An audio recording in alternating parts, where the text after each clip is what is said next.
안녕하십니까, 울트라비니군입니다. 드디어 오늘 이트론 GT 프리미엄에 대해서 리뷰를 할 수 있게 되었는데요. 오늘 이 차량을 리뷰하려고 대전까지 내려왔다는 거 아닙니까?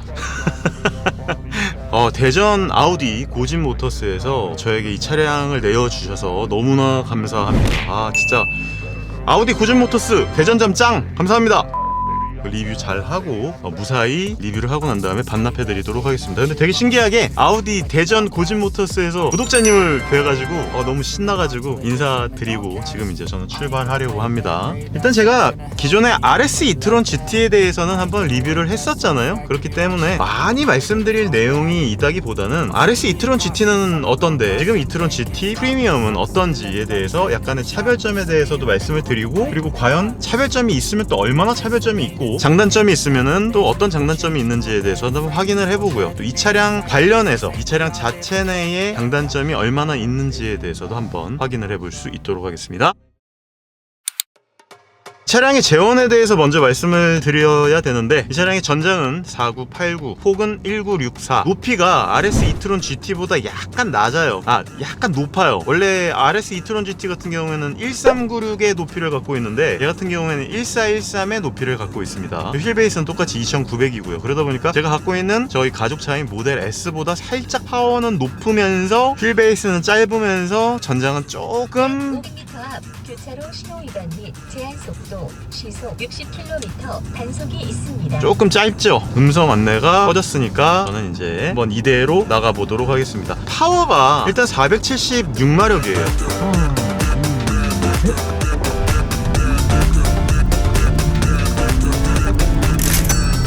와, 기어 변속 되는 거 봐.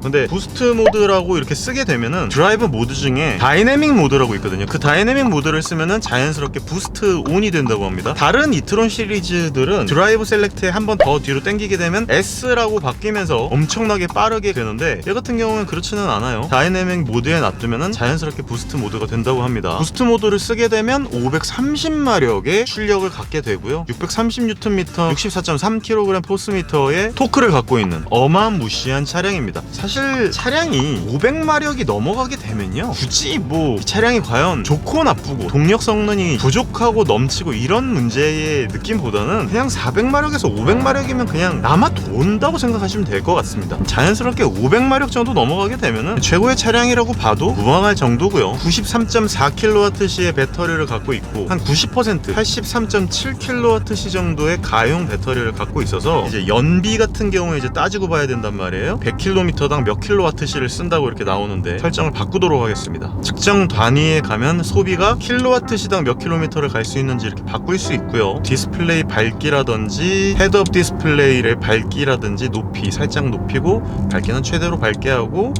진짜 이 앞쪽에 있는 요 인포테인먼트는 사실 이걸 그대로 다 계속 폐차할 때까지 갖고 가야 한다라고 하는 아쉬운 부분만 빼면은 쓰기는 굉장히 편해요. 이게 햅틱 반응으로 딸깍딸깍 눌리는 느낌도 나고요. 그냥 톡톡 쳐가지고 소프트 터치도 충분히 가능한 그런 인포테인먼트 디스플레이를 차용하고 있습니다. 어쨌든 부스트 모드를 완벽하게 켰을 때 530마력에 64.3kg 포스미터의 토크를 갖고 있다면 이건 어마무시할 수밖에 없는데, 얘가 RS 이트론 GT 같은 경우에는 650마력에 미친 파워를 갖고 있었잖아요. 그러다 보니까 아무리 내가 엑셀러레이터에 발을 그냥 얹기만 하고 돌아다녔을 뿐인데도 불구하고 연비가 그때 4km, 4.7km 요 정도밖에 안 나왔단 말이에요. 근데 이 친구 같은 경우에도 지금 나온 지 얼마 되지는 않았지만 킬로와트시당 2.3km, 대전까지 모델 Y 롱레인지를 타고 오고 있는데 킬로와트시당 7km가 나온 거 보면은 연비가 그렇게 썩 좋다고 느껴지지는 않아요. 표기되는 가용거리가 총 349km를 갈 수 있다라고 나오지만 사실 어떻게 보면 이 차량 갖다가 연비 운전을 엄청나게 하면은 420km에서 450km는 충분히 나올 수 있음에도 불구하고 보수적으로 잡은 것 같다는 생각이 들어갖고 이 부분은 좀 확인을 해봐야 될 것 같아요. 역시나 이 인포테인먼트 이런 부분 다 제가 조금 이따가 인테리어 부분에서 말씀을 드리겠지만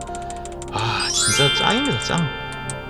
이 딸깍딸깍 눌리는 느낌이 너무 좋아요. 너무 그리고 여기 보면은 아우디의 가장 장점 중에 하나인 어라운드 뷰가 이렇게 표기가 되고 있는데, 얘가 백컴을 통해서 항상 always on 방식으로 놔둘 수도 있다라고 합니다. 근데 좀 아쉬운 부분이 카메라 해상도가 살짝 떨어져요. 그 부분이 저는 조금 아쉽더라고요. 뭐 전반적인 첫인상에 대해서는 한번 말씀드렸으니까, 원래 에이다스를 켜놓고 이제 인익스테리어에 대해서 리뷰를 하려고 했는데, 일단 아까 익스테리어를 먼저 보고 차를 탔기 때문에 이게 RS 이트론 GT와 어떤 부분이 다른지에 대해서 살짝 말씀을 드리면서 이 리뷰를 시작하도록 하겠습니다. 익스테리어 같은 경우에는 차량 자체는 너무 예뻐요. 근데 이게 RS 이트론 GT 같은 경우 제가 그때 탔던 차량이 빨강색이었고, 모든 아우디의 베젤, 아우디의 로고 이런 부분들이 전부 다 블랙으로 되어 있고, 바깥쪽에도 카본으로 되어 있어서 사실 조금 부담스러웠던 게 사실인데다가, 아우디 블랙 배지보다는 전 은색으로 아우디 마크가 따다다닥 붙어있는 게 전 좋더라고요. 그래서 개인적으로 외관을 봤을 때는 RS 이트론 GT보다 지금 타고 있는 이트론 GT 프리미엄의 외관이 훨씬 더 마음에 들고요. 색상도 저는 이 친구가 훨씬 더 마음에 든다고 생각을 해요. 휠도 RS 이트론 GT보다 오렌지 캘리퍼 색상이 적용되어 있고, 포르쉐 PS10이라 그러잖아요. 포르쉐 Surface Coated Brake라고 그래가지고 디스크 자체가 코팅되어 있는 포르쉐 PS12 옵션이 기본으로 깔려있는 이트론 GT 프리미엄 모델입니다. 오렌지색 캘리퍼가 너무 예쁘고, 휠 자체도 RS 이트론 GT보다 저는 개인적으로 이 친구가 더 예쁘다고 생각해요. 그래서 저는 진짜 이 차량을 만약에 구입을 한다라고 하면은 저는 RS 이트론 GT보다 그 정도의 파워풀하고 어마어마한 차량은 필요 없으니까 이 정도의 느낌의, 이 정도의 파워의 외관도, 또 이 색깔이 아주 마음에 들거든요. 그래서 저는 아마 이 친구로 구입을 하게 되지 않을까라는 생각이 듭니다. 만약에 구입하게 된다면요. 하지만 돈이 없다라고 하는 거는 함정이죠. 외관적인 부분이라기보다는 셰시 플랫폼에 대한 부분이기는 한데 완전히 똑같아요. RS 이트론 GT와 이트론 GT 프리미엄 완전 똑같은 플랫폼과 완전히 똑같은 외관을 갖고 있지만, 딱 하나 밖에서 보여지는 가장 큰 차이점이라고 하는 부분은 이 위쪽에 있는 부분이 글래스 루프가 아니고 카본 소재로 지붕이 마감되어 있는데, 이게 어떻게 보면 이제 하드코어한 유저나 운동 성능을 중요시하게 생각하시는 분들께는 이 부분이 당연히 카본으로 들어가 있는 게 좋겠지만, 저처럼 이렇게 막 촬영을 한다거나 뭘 붙이거나 혹은 뒷좌석에 앉아있을 때 위쪽에 개방감을 느끼는 부분들에 대해서 좋아함을 느끼시는 분들에게는 글래스 루프가 차용되어 있는 이트론 GT 프리미엄이 더 좋을 수도 있겠다라고 하는 생각이 듭니다. 그래서 전체적으로 봤을 때 저는 RS 이트론 GT보다 이트론 GT 프리미엄에 훨씬 더 좋은 점수를 주고 싶다라고 하는 게 제 개인적인 의견입니다. 익스테리어만 봤을 때요. 인테리어에 대해서도 말씀을 드리지 않을 수가 없습니다. 현재 이 인테리어는 사실 똑같아요. 완전히 똑같고, 이 쫀쫀이 가죽 마감으로 되어 있는 이 타공, 스티어링 휠이 들어가 있는 이런 부분이라든지, 딸깍거리는 버튼의 느낌, 드라이브 셀렉트 했을 때 이런 느낌들 진짜 최고. 그리고 얘도 에어 서스펜션이 들어가 있기 때문에 어마무지한 승차감을 지금 보여주고 있고요. 승차감으로 지금 놔두고 돌아다니고 있는데, 효율이나 승차감에 놔두고 돌아다니면은 어느 정도 에어 서스펜션이 이렇게 싹 위로 올라가면서 이 느낌 너무 좋아. 왜 인테리어 얘기다 갑자기 승차감 얘기가 나왔지? 이렇게 딸깍딸깍거리면은 요 버튼의 느낌, 이 버튼 돌아가는 느낌, 이런 것들이 정말 타의 추종을 불허할 만큼 최고의 느낌을 보여주고 있고요. 지금 이 디스플레이 같은 경우만 어떻게 보면 최신의 디스플레이로 되어 있고, 이 밑에 공조기 같은 부분에는 되게 옛날 느낌의 차량의 공조기나 되게 클래식한 느낌으로 공조기의 송풍구가 이렇게 나와 있다라고 하는 부분, 예전에 RS 이트론 GT 리뷰 때 한번 말씀을 드렸던 부분이죠. 그래서 버튼을 누르는 여러 가지 느낌이라든지 실내를 구성하고 있는 소재적 부분들은 솔직히 RS 이트론 GT나 이트론 GT 프리미엄이나 잘 모르겠어요. 오히려 저는 이트론 GT 프리미엄에서 사용되고 있는 브라운 계열 고동색 느낌의 그 컴포트한 시트로 되어 있거든요. 허벅지 익스텐셔너 다 나와 있고, 사이드 볼스터도 전동식으로 이렇게 움직이고, 심지어 허벅지의 사이드 볼스터 역시도 이렇게 조여졌다가 풀어졌다 할 수 있어요. 이게 진짜 최고입니다. 그래서 스포츠 시트도 가능하고 컴포트 시트도 가능한 이 두 가지 양립할 수 있는 세미 스포츠 버킷 시트를 차용하고 있다는 부분이 제 생각에는 뭐 거의 최고라고 느껴질 수 있는 부분인데, 근데 이제 RS 이트론 GT 같은 경우는 여기 RS라고 써져 있는 반면에 얘는 아무것도 쓰여져 있지 않다라는 부분, 스티어링 휠에도 그냥 회색 스티치가 이렇게 되어 있는데 RS 이트론 GT 같은 경우에는 빨강색 스티치로 이렇게 마감이 되어 있는 부분, 이런 부분도 굉장히 멋지고요. 근데 뭐 둘 다 만졌을 때의 이런 그립감, 쫀쫀한 느낌, 스티어링 휠에서 느껴지는 스포츠성은 정말 최고입니다. 이렇게 나오는 전동식 텔레스코픽은 최고의 시트 포지션과 드라이빙 포지션을 만들어줍니다. 이거는 제가 봤을 때 전 세계 최고지 않을까 싶을 정도예요. 그리고 기어 셀렉트 같은 경우에도 똑같아요. 이렇게 앞뒤로 움직이는 부분, 그리고 빨강색으로 들어가 있는 스타트 앤 스톱 버튼이 있고요. 그리고 이 볼륨 같은 경우에도 이렇게 돌아가는 형식의 다이얼이 아니고 터치식의 다이얼로 되어 있어가지고 굉장히 신기한 느낌을 자아내주고 있는데, 개인적으로는 아우디 특유의 그 돌리는 딸깍딸깍거리는 그 느낌으로써 볼륨 다이얼이 들어가 있었으면 훨씬 더 좋지 않았을까, 조금 아쉬운 부분이 있어요. 어쨌든 인테리어는 다른 이트론 시리즈 혹은 다른 최근의 아우디 시리즈와 똑같은 디지털 클러스터와 인포테인먼트 디스플레이를 차용하고 있기 때문에 사실 이 부분에 대해서는 크게 말씀드릴 내용은 없는 것 같습니다. 다만 제가 예전에 좀 약간 착각을 했었던 부분이 RS 이트론 GT나 이트론 GT 프리미엄이나 똑같이 약간 반무광의 카본 재질을 차용하고 있다는 거예요. 제가 말씀드린 굉장히 드라이하고 카본의 그 섬유 질감이 전부 다 드러나는 카본 트림은 RS7, S7, S6 내연기관 트림에서만 볼 수 있는 것 같아요. 그래서 소재적 고급감이 어마무시합니다. 딱 하나 빼고요. 여기 보면 뱅앤올룹슨 스피커 커버가 되어 있는데 이 부분이 플라스틱으로 되어 있어요. 그래서 그 부분 빼고는 되게 아쉽다라는 부분이 거의 없습니다. 요 원래 윗부분도 직물로 되어 있는데 이 직물로 되어 있는 천장의 소재, 헤드라이너의 소재보다는 이 정도 급 1억 6천이 넘어가는 차량이잖아요. 이런 차량 같은 경우에는 여기를 좀 마이크로 파이버 재질의 소재나 여기 들어가 있는 알칸타라 재질로 만들어 놨다면 얼마나 더 좋았을까 라는 생각이 듭니다. 그런 부분이 좀 인테리어에서 아쉬운 부분이 있네요. 자, 이제 주행감과 승차감에 대해서 이제 말씀을 드릴 수 있겠는데, 뭐 이닉스테리어야 뭐 이제 보이는 부분이니까 제가 영상을 찍으면서 말씀드릴 수 있는 내용, 느끼는 걸 말씀드릴 수 있는 내용은 승차감과 이런 주행감에 대한 부분이겠죠. 현재로서는 드라이브 셀렉트를 승차감으로 놔두고 제가 지금 타고 있기 때문에 너무너무 편안합니다. 승차감이 좀 제네시스 G80보다 더 부드러운 것 같아요. 제네시스 G80 일렉트리파이드나 G80 스포트보다도 좀 더 댐퍼의 세팅 능력이 더 부드러운 것 같아요. 에어 서스펜션이 적용돼서 그런가?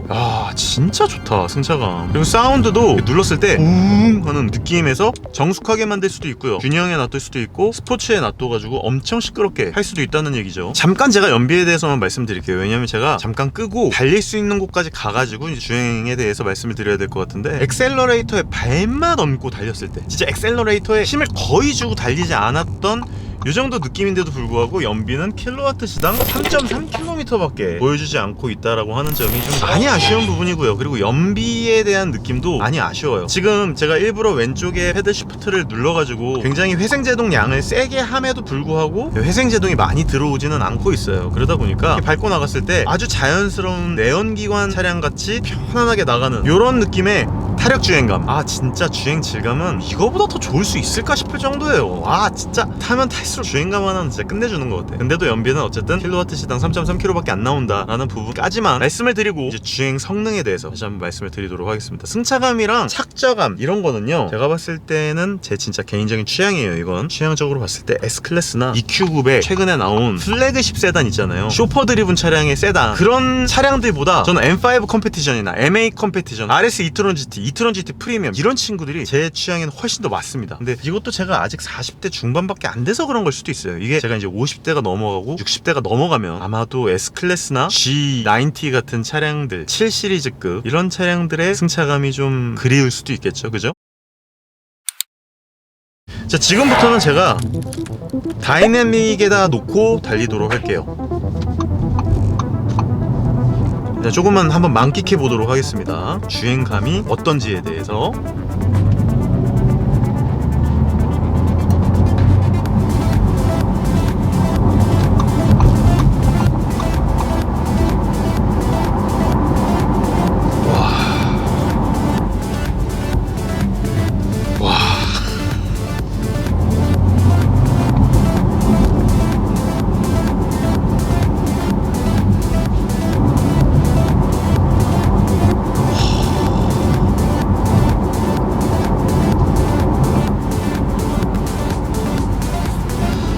아니 주행감에 대해서는 더 이상 말할 필요가 없을 정도입니다. 이건 말도 안 돼요. 사실 470마력이라고 하는 출력이 그렇게 적은 건 아니지만, 제가 타고 있는 모델 S 같은 경우도 417마력이고 바로 전에 탔었던 모델 3 퍼포먼스 같은 경우에도 490마력에 달하는 엄청난 출력을 갖고 있는 차량이었단 말이에요. 전기차 토크는 뭐 말할 필요도 없고 어느 정도는 다 괜찮은 수준, 괜찮은 수준이 아니지, 거의 미친 수준의 토크감을 다 보여주고 있기 때문에 모델 3 퍼포먼스나 모델 S나 지금 타고 있는 이트론 GT 프리미엄이나 출력이나 이런 토크감 같은 부분에 있어서는 도저히 할 말이 없을 정도로 너무너무 좋은 게 사실이에요. 근데 이게 주행 질감과 달려나가는 파워가 조금 다른 부분은 여러분들도 알고 계실 거예요. 왜냐하면 세게 밟으면 이거 차가 날아가는데? 날아갈 것 같은데? 라고 하는 차량이 있고요. 달리면 달릴수록 이게 바닥에 확 이렇게 가라앉아서 가는 그런 느낌이 있단 말이에요. 근데 얘가 지금 몇 킬로 이상 달리면은 스포일러가 위로 싹 올라옵니다. 그럼 이렇게 밟으면서 이 전기 차량임에도 불구하고 이렇게 달려나가면은요 바닥에 쫙 깔려서 가는 그 느낌이 있어요. 이게 언뜻 포르쉐 911을 타면요 바닥에 쫙 깔려가는 그 느낌이 정말 최고란 말이에요. 그런데 그런 차량의 느낌이 전기차에서 난다라고 하는 거, 이런 부분 때문에 제가 지난번에 RS e-tron GT의 리뷰를 할 때 미래의 911 터보 S를 타고 있다라고 하는 그런 느낌이 들 정도다라고 말씀을 드린 내용이거든요. 정말 내연기관, 초고성능 내연기관 슈퍼카를 타고 가는 그런 느낌이 딱 바로 나요. 자, 여기서 이렇게 좀 살짝 가다가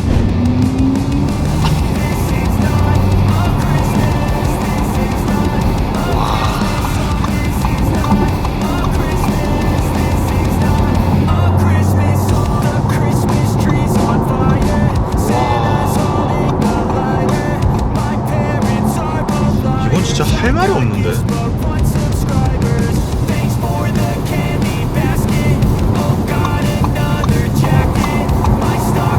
지금 다행히 날씨가 9도 정도 되고 그러면 바닥 온도가 조금 낮을 거란 말이에요. 하지만 지난번에 제가 RS e-tron GT를 탔을 때보다는 확실히 기온이 높고 그때는 영하지만 지금은 영상 10도란 말이죠. 이렇게 밟고 나갈 때 파워적 부족함은 당연히 없고요. 그리고 이렇게 빠져나갔을 때 있잖아요, 이렇게 엑셀을 확 밟고 전개를 해서 나갔을 때, 브레이크를 딱 밟았을 때 이런 모든 느낌들이 어마무지하게 좋습니다. 이건 진짜 100점 만점에 100점을 줘도 아깝지가 않아. 왜냐면 그때 당시에는 이제 650마력짜리 친구를 부스트 모드로 해서 달렸기 때문에 사실 그거는 뭐 미친 수준이라고 말씀드릴 수 있겠지만, 이 친구 같은 경우에는 그냥 530마력이잖아요 530마력인데도 불구하고 이렇게 바닥에 쫙 깔려가는 이런 느낌이 정말 어마무시한 느낌을 자아냅니다. 이건 정말 멋진 수준이다. 너무 잘 만들어서 거기다가 승차감까지 베이스로 이렇게 주고 있으니까 이 차량은 진짜 너무 갖고 싶다는 생각이 그냥 들어요.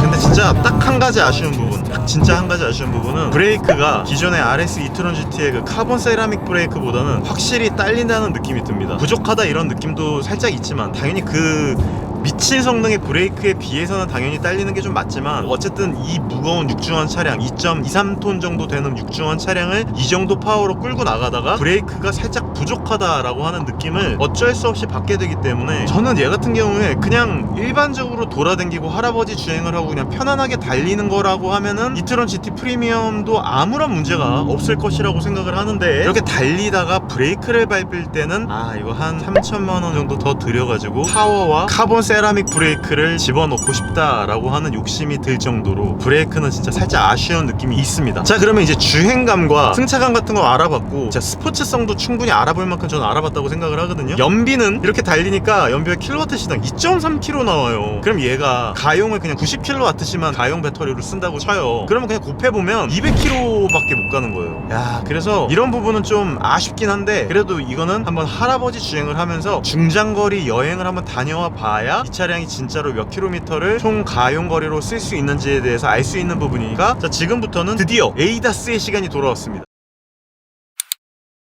에이다스가 과연 그때 말씀드린 여러분들께서 그 차선 유지 장치와 스티어링 휠 조향 어시스트가 같이 들어가 있는지, 네, 구독자님을 통해서 이렇게 찾았습니다. 일단 여기를 누르면요, 어댑티브 크루즈 컨트롤 어시스트가 차선 안내, 구독자님 말씀대로라고 하면 이제 차선 안내라는 게 온 되어 있으면은 이제 어댑티브 크루즈 컨트롤을 켜거나 에이다스를 켜게 되면은 차선 이동이라고 하는 부분이라든지 어댑티브 크루즈 컨트롤, 제가 원래 알고 있던 아우디의 에이다스가 가능하다고 하니까, 자, 지금부터 시작해 보도록 하겠습니다. 자, 지금 세팅을 했고요. 스피드는 여기가 지금 80km 구간이란 말이에요. 차선 유지 장치 했어요.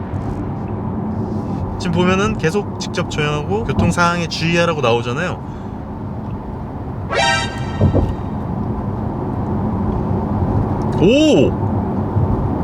꽤 괜찮게 가는데?